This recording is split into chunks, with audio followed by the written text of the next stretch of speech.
意图针对中国，日本自卫队将设立新的部门，我们要做好两手准备。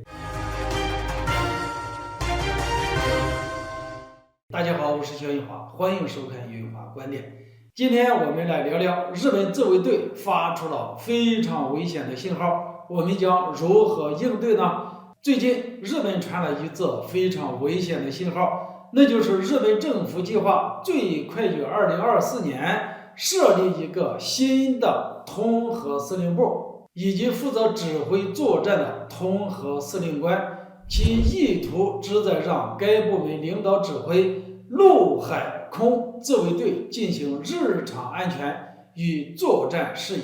除此之外，还有日媒爆料，组建统合司令部等相关事宜会被泄露今年年底修订的国家安全保障战略文件中。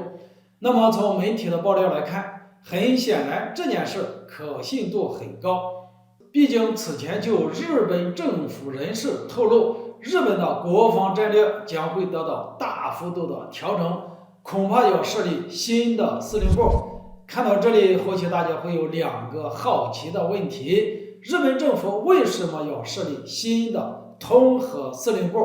以及该司令部一旦形成将对中国有什么影响呢？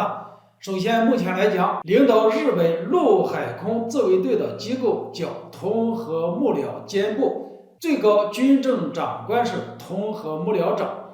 但这个统合幕僚长身上担负的职能太多了，又要指挥军队，还得向首相、防卫大臣汇报工作，并且还得与驻日美军进行沟通对接，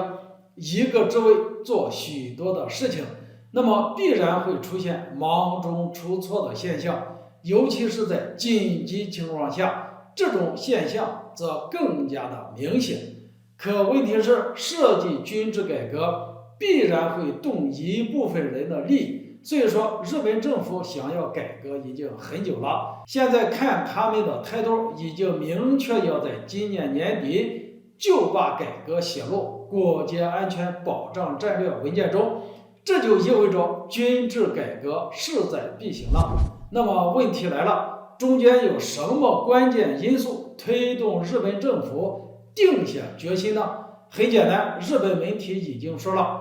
声称新设统合司令部以及统合司令官，就是因为日本的安全环境日益严峻，所以才想要加快推进改革。严重在哪里呢？日本声称遭到了邻国众多的威胁，所以日本防卫省认为必须加快推进。所以这个所谓的统合司令官十有八九是冲着对付中国设立的。那么这件事对我们有什么影响呢？该部门的设立意味着日本国防战略可能会做出重大的调整，例如放弃专守防卫政策，变得更加具有攻击性，等同于重新往军国主义的方向迈进了一步。那么面对这种情况，我认为我们还需要做好两手准备，在战略上藐视日本，